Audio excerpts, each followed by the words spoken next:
Señores, una batalla interna sacude al Partido Republicano en el Congreso de los Estados Unidos.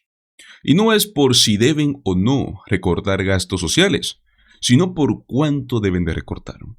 Este proyecto de presupuesto presentado por el presidente de la Cámara de Representantes, Mike Johnson, enfrenta duras críticas desde su propia bancada. Legisladores republicanos lo consideran demasiado moderado, especialmente en los recortes al Medicaid. Sean bienvenidos a Políticamente en Desacuerdo. Señores, hoy veremos cómo es que los republicanos se están rebelando por los recortes al Medicaid. Y no es por una buena razón, ¿no? Es simplemente más de lo mismo. Problemas en el mundo trumpista. Así que los invito a que se queden hasta el final de este video porque traemos los detalles más interesantes.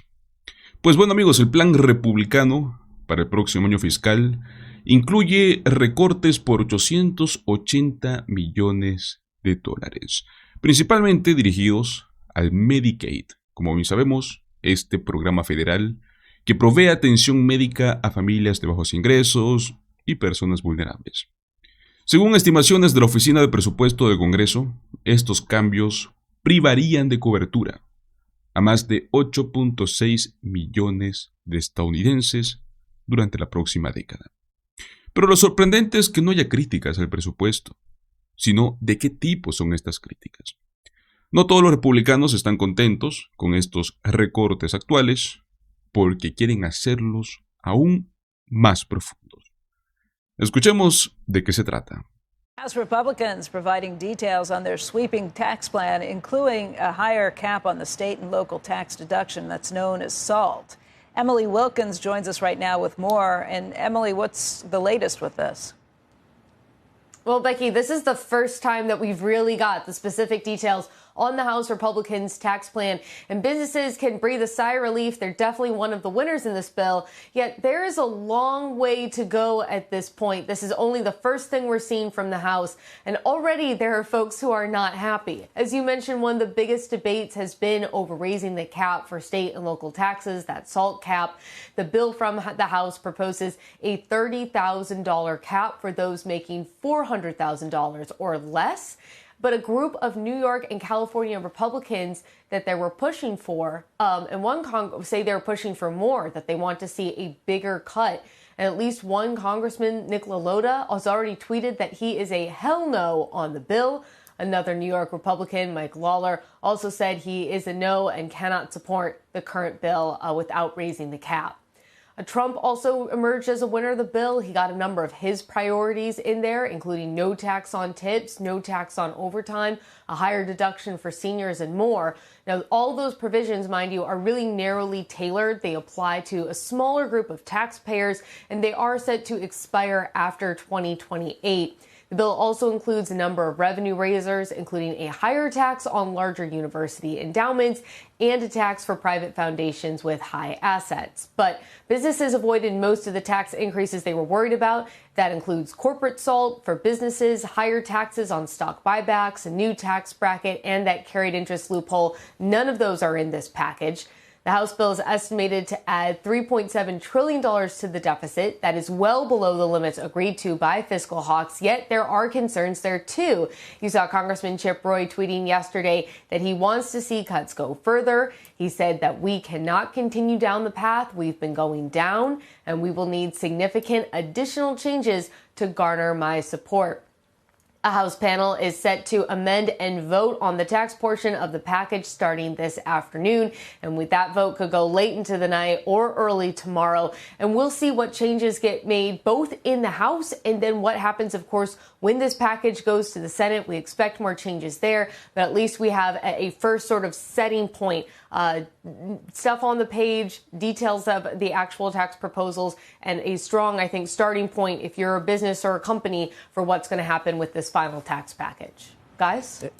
Emily, I'm already seeing both sides posturing on the Medicaid issue. It's just like we knew they would. The Journal, GOP surrenders on Medicaid. I've seen it, just saw a piece from, I think, The Hill that said the Republicans are going ahead with deep cuts to Medicaid. And the Journal points out, readers may notice that this capitulation by the GOP hasn't stopped Democrats from claiming that the GOP is still cutting. Chuck Schumer said they're ripping health care away from millions of mothers, babies, and families. So you got one side that says they're not doing nearly enough. And then you got the other side saying it's, you know, grandma's being pushed over the cliff in a wheelchair again. I guess this is part of the DC. politics of it, Joe. I mean, they do have, you know, they do have the work requirements. They do have a few other things in there. But by and large, some of the biggest cuts that moderate Republicans were worried about, the kind of cuts that could have sunk this bill, didn't get in there. But, you know, this is politics. Democrats understand this is a really big issue to a lot of American people. And they are going to point to the fact that under the Republican proposal, there are still millions of people who could wind up losing their insurance. But they're covering the working age men that are fine, much more than pregnant women and disability. That's still, you know, you're still covering healthy individuals with this. They did nothing to prevent that. And I think that's the reason why you're going to see a number of moderate Republicans vote for this and defend it. I would absolutely expect this to be an issue that we see go ahead and go into the midterms. But I think at this point, at least, they have kind of found GOP leadership in the House has found that balance point where they were able to get the cuts that they need. They can go to the fiscal hawks and say, hey, we found the savings, we found the amounts of money, and still go to the moderate Republicans and say, hey, we kept the worst from happening. I mean, to hear the one congressman say, I'm a hell no on votes because of the SALT limits, and to hear Chip Roy, who has had no problem kind of standing up and voting against things in the past, because it's such a slim majority, the question is, can they keep it together? And maybe the president has enough power at this point that he can kind of squash any dissent. But there are some who are so principled in their views on these things. There are others who see it as a definite loser for themselves in the midterm elections if they don't stand up and support some of these things. The work requirement doesn't kick in until 2029. It's 2025 right now. I mean, all these, it's like fuzzy math the way they're doing it. And there's waivers and everything else. I think, you know, it really looks like they had a chance blowing it again, but you can't do anything nowadays in D.C. It seems like. Thanks, Emily. This is what happens when you have a majority that's this narrow. Yeah, very, very slim. Y bueno, amigos, pues este es el caso, por ejemplo, del representante Chip Roy de Texas, miembro del influyente House Freedom Caucus. Él expresó públicamente en sus redes sociales, si es que quieren pueden ir a verlo, su descontento, ¿no? Afirmando que espera que los líderes de la Cámara y el Senado presenten un plan B, porque no está ahí para acumular $20 billones adicionales en deuda en 10 años. Él, junto con otros conservadores, otros sectores también, están abogando por recortes mucho más agresivos. Es más, de hecho, él anteriormente había apoyado la propuesta del presupuesto de la Casa Blanca, que, si es que no lo saben, contemplaba una reducción de $163 mil millones en programas federales. Estos venían relacionados con una variedad. Hablamos de clima, educación, salud, vivienda. O sea, su mensaje es claro. Combinando nuestros esfuerzos conjuntos para eliminar el gasto innecesario, estamos preparados para brindar prosperidad, libertad y disque fortaleza al pueblo estadounidense. Bueno, no todos los republicanos, ¿no?, comparten esta visión extrema, porque a principios del mes también vimos a 12 legisladores del propio partido que firmaron una carta dirigida a Mike Johnson y le advirtieron que no apoyarían ninguna reforma que redujera la cobertura del Medicaid para las poblaciones vulnerables. Señores, vemos una señal muy, pero muy clara. Hay un consenso sobre la necesidad de reducir déficits, pero existen límites éticos, límites políticos, que al parecer muchos republicanos no están dispuestos a cruzar. Pero bueno, amigos, pasemos a la siguiente noticia porque hoy tenemos mucha información interesante. Señores, el aparente uso del poder del aparato judicial por parte de Trump, ¿no?, busca perseguir a sus enemigos políticos, y esto no es nada nuevo. En este caso hablamos específicamente del caso de la fiscal general de Nueva York, Letitia James, la mismísima que llevó a Trump a pagar más de $450 millones por fraude civil. Y ahora casualmente, ¿no? Está siendo investigada por el gobierno federal de Trump. Fraude en documentos, justamente ella. Bueno, veamos esto porque aquí hay algo que no cuadra. New reaction from the official who appears to be the first target of the first criminal investigation by President Trump into his political adversaries. New York Attorney General Letitia James telling MSNBC that the federal probe into allegation of housing fraud is, quote, baseless and discredited. In February last year, Trump was ordered to pay more than $450 million in penalties from a lawsuit brought by James's office that accused him of inflating his net worth to secure financial benefits.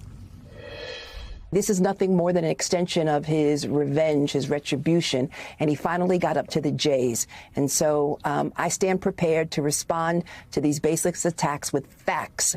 And we look forward, obviously, to further discussions with the Department of Justice. I have been someone who has been targeted, but I am not fearful. I am fearless. And I will continue to walk into the office of the New York State Attorney General and, again, protect the residents and protect them from any harms coming from the federal government. Back again, we've got Michael Hardaway and Brendan Buck. Michael, you heard those fighting words there from James, but in announcing this investigation into whether or not she falsified paperwork for property she owns in Virginia and New York, the U.S. attorney said James, quote, unethically ran around the state campaigning on getting Donald Trump. The merits of what James is being accused of aside for the moment, what is your takeaway when prosecutors are explicitly saying there is a political component to the investigation into her? Well, it's shocking. She's being attacked and persecuted for doing her job, which is prosecuting someone who committed a crime like Donald Trump did. I mean, this doesn't happen in a real democracy. The idea that Donald Trump has weaponized the entire federal government against all of his enemies and opponents, from the law firms that represented his political opponents to the federal officials that have prosecuted him for his spreadsheet of crimes that he's committed. I mean, this is shocking, and we're only 5 months in. My real question is, where does this go? I mean, we've got 3.5 years of this guy who seems to have no regard for the Constitution or the rule of law. How far does this go? But Brendan, Trump campaigned on the promise of that retribution against his perceived enemies. So should anyone be surprised? And what is your take on this investigation? I mean, he did, but he also said that he wasn't going to use DOJ in the way that he says it was used against him. And obviously we can't take that very seriously.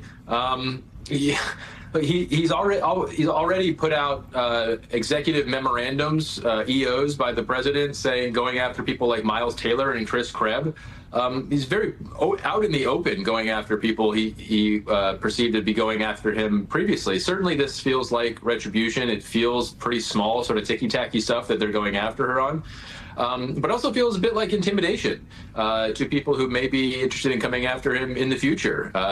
We know that he's gone after law firms, trying to discourage any law firms from taking any cases that may hurt him. So they're covering all their bases just to make sure that nobody's holding Donald Trump accountable in any way that they can. And look, that intimidation has been surprisingly effective in some venues. Brendan, I also want to ask you, you've got a new New York Times op-ed, and in it you warn that Trump's, quote, one big, beautiful bill, the details of which Republicans are scrambling to work out, could actually be a trap for the GOP if they're trying to offset the damage of President Trump's tariffs. So the heart of this bill is extending this 2017 law that reduces personal income tax. Can you tell us why you think it could be foolish for Republicans to believe that this package is going to blunt the economic impact of those tariffs?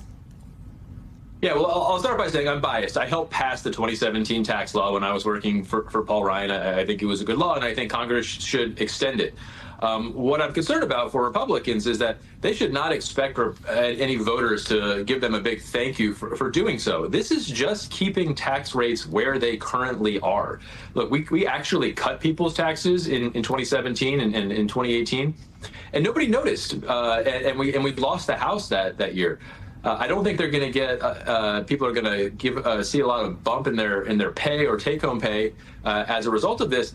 But then when you add in the fact that the president is adding these tariffs, adding to the cost of living, it's going to squander any economic benefit from this tax law. And I think the trap here is Republican leaders know this. They know the tariffs are bad news, but they cannot bring themselves to criticize him or try to do anything about that because they need Donald Trump to help pass that tax bill, because there's going to be a lot of people who aren't going to want to vote for it, and they're going to need his political muscle to do it. So as long as they're looking the other way while tariffs keep raining down, the economic situation is going to be worse, and they aren't going to really get any relief for passing this tax bill again, because it's just keeping people's taxes where they already are. But Michael, on that note, when it comes to this budget bill, you've now got Speaker Johnson. He appears to be backing off some of the most aggressive cuts to Medicare. But, you know, Republican lawmakers in competitive districts are pushing back against slashing Medicaid, you know, that third rail of politics, over fear that it's going to cost them votes. Could Democrats use this, potentially getting Republicans on the record saying they're willing to cut these entitlement programs to help them potentially overtake the House next year? Yeah, they can and they should. Look, Republicans, for whatever reason, seem to be committed to committing political suicide. Medicaid is one of the most popular things in America. It's far more popular than even ice cream. You've got 97% of Americans who say that Medicaid is critical to people in their community. Only 90% of Americans like ice cream. And so I say all of that to say, if Democrats are smart, which they are, which Leader Jeffries is leading this effort to drive awareness around the country around the idea that you can't touch Medicaid, that people need Medicaid in a political climate and an economic climate where everything is already unaffordable. And that's without the $4,000 in additional taxes people will pay because of Trump's tariffs. And so if Republicans hope to avoid a blue wave in next year's midterms, they have to figure out. Ok, amigos, vamos a desmenuzar todo esto porque aquí huele un poco raro, ¿no? Donald Trump en su campaña y en su discurso no fue tímido, ¿no?, en prometer una retribución, digamos en bonitas palabras, contra quienes lo enfrentaron, ¿no? Lo ha dicho abiertamente, pero ahora que está con el poder, resulta pues que no solo es discurso, ya se está convirtiendo en política oficial. ¿Quién es su primer blanco? Letitia James, la fiscal que lo expuso por inflar su patrimonio para poder obtener beneficios financieros. Básicamente, ¿no?, por mentir para enriquecerse. Y no fue un juicio menor, ¿no? Él perdió, y perdió feo. 450 millones, yo creo que no es una multa simbólica, ¿no? Y bueno, ¿qué está haciendo Trump? Le lanza encima al Departamento de Justicia. Literalmente la acusa de fraude, con unos documentos de propiedad. Coincidencia difícil de creer. No estoy diciendo, ojo, que Letitia James sea perfecta, o sea intocable, o sea limpia, pero es un patrón muy claro, ¿no? Cualquiera que se lo opone termina perseguido. ¿Ustedes recuerdan a los fiscales del caso de Stormy Daniels? ¿A los abogados que testificaron en su contra? Bueno, de repente todos están bajo investigación o amenazas. Amigos, no es como funciona una democracia sana. Esto es algo más parecido a una purga política con un disfraz legal. Seguramente algunos podrían decir, bueno, si hay una denuncia contra Letitia James, hay que investigarla como cualquiera. Y sí, lógicamente, bajo esas palabras, en teoría suena razonable, ¿no? Pero en el contexto no lo es. Porque estamos hablando de un presidente que públicamente ha dicho que va a castigar a sus enemigos políticos, que ha sugerido encarcelar opositores, que ya ha utilizado su influencia para intimidar a fiscales, periodistas y jueces. Entonces yo creo que no podemos fingir que estas acciones ocurren en un vacío neutral, porque no lo son. Investigar a alguien que te investiga no es justicia, eso es venganza. Y cuando el Poder Ejecutivo controla a los fiscales federales, bueno, esa línea se vuelve peligrosa, ¿no? Señores, Donald Trump ha estado empujando política económica, política fiscal, que beneficia a los más ricos, y al mismo tiempo pone trabas a quienes intentan regular o fiscalizar esas prácticas. Es decir, perseguir legalmente a quienes se le enfrentan.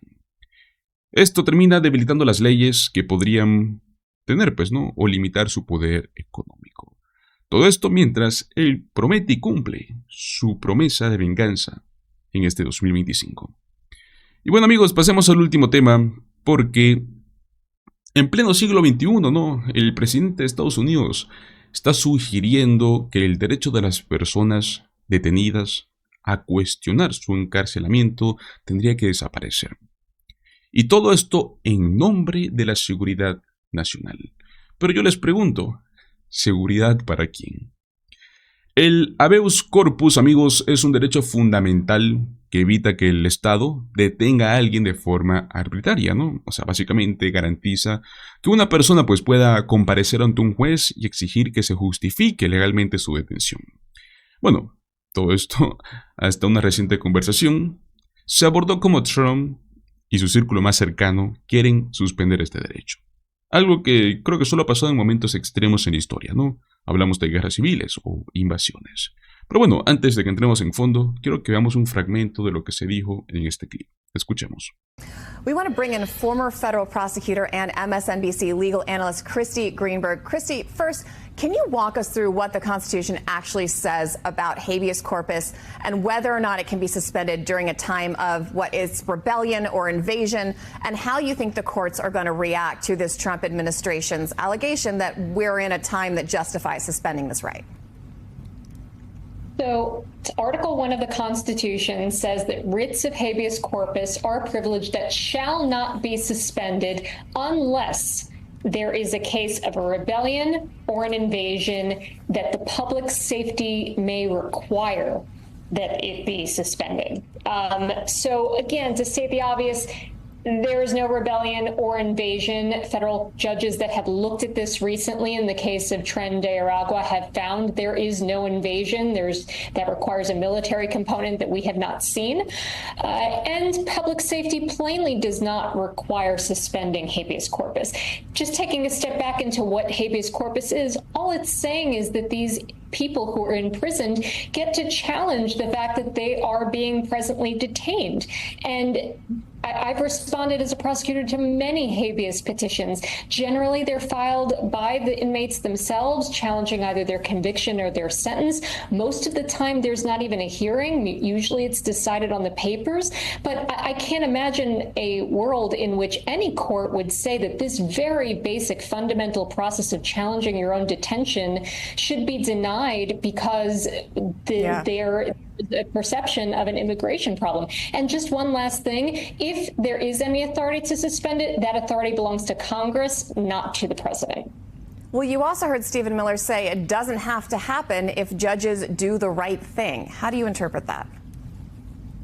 Well, again, I think judges would look at history. There have been 4 times in history in which the writ of habeas corpus has been suspended. 3 of those times, there was a specific act of Congress that afforded that. The 4th time where there was no act of Congress, it's because the Congress wasn't in session because there was a civil war. Well, plainly, we are not at war. So I think the courts would look at that history and find plainly that there is no basis to suspend the writ of habeas corpus here. I also want to ask you what you make of ICE officials arresting the New York mayor at a detention facility. We played some of what Alina Hababa said today regarding that arrest. What is your take on all of that, and whether this is going to be the first in similar cases if you see local officials going out and protesting some of these ICE actions? Well, Alina Habba's statement stated that the Newark mayor was storming the facility and that he was trespassing, and that the charge apparently was trespassing. I have not seen a criminal complaint or any formal charges that have been made public here, but there is a lot of video that was taken from this incident. You have the Newark mayor and other members of Congress saying nobody was storming any facility. In fact, he was outside of the facility at the time. Señores, lo que acabamos de ver, Trump y compañía están utilizando el término invasión para describir la situación migratoria en la frontera. Miren, hay muchas formas de poder discutir el tema migratorio. Hay muchas posturas legítimas sobre cómo manejarlo, pero usar la palabra con connotaciones militares para justificar quitar derechos a personas, yo creo que eso ya no es política migratoria, eso ya es autoritarismo. Aquí viene lo más grave, porque el derecho al habeas corpus no es una cortesía del gobierno, ¿no? Hablamos de un derecho constitucional. O sea, solo puede ser suspendido, según la misma Constitución, si hay rebelión o invasión. Y se pone en riesgo, pues, la seguridad pública. Y no, amigos, o sea, tener migrantes cruzando tu frontera no es lo mismo que tener tanques enemigos entrando al país. Además, saber quién decide si hay invasión. ¿Trump? Stephen Miller, un grupo de funcionarios con una agenda política. Ese es el problema. Si se deja que un presidente decida cuándo suspender derechos básicos, solo con base en percepciones, estamos abriendo la puerta a abusos mucho más graves. Seguramente alguien podría decir, bueno, los jueces pueden controlar eso, ¿no? Y sí, en teoría, pero lo irónico es que Trump también ha criticado a los jueces por, dizque, a no hacer lo correcto, según él. ¿Lo correcto para quién? ¿Para la ley o para su ego? Además, tenemos precedentes muy claros. Solo en 4 ocasiones en toda la historia de Estados Unidos se suspendió el habeas corpus, y siempre con condiciones extremas. Entonces, ¿realmente vamos a comparar eso con una crisis migratoria que, si bien es compleja, está muy pero muy lejos de ser una guerra? Y seguramente alguien dirá, pero es que hay personas peligrosas que están entrando por la frontera. Y sí, amigos, como en cualquier sociedad, hay riesgos. Pero la solución no es eliminar el derecho de todos a ser escuchados ante la ley, ¿no? Por parte de cualquier ciudadano. Si aceptamos eso, mañana podría aplicarse a ciudadanos comunes, a opositores políticos, a cualquiera que incomoda al poder. Donald Trump no está hablando de proteger la seguridad nacional, está hablando de eliminar garantías legales básicas para poder ejercer control sin rendir cuentas. Y amigos, eso es todo lo contrario a una democracia. Cuando un líder empieza a hablar de suspender derechos con base a emociones o intereses, yo creo que hay que estar muy, pero muy alertas. Pero bueno, amigos, ¿qué opinan ustedes? ¿Creen que se justifica suspender el habeas corpus por la situación migratoria actual? ¿O están tan preocupados como yo por el rumbo que está tomando esta narrativa? Los invito a que me dejen sus opiniones en los comentarios. Muchísimas gracias por acompañarme hasta el final de este video.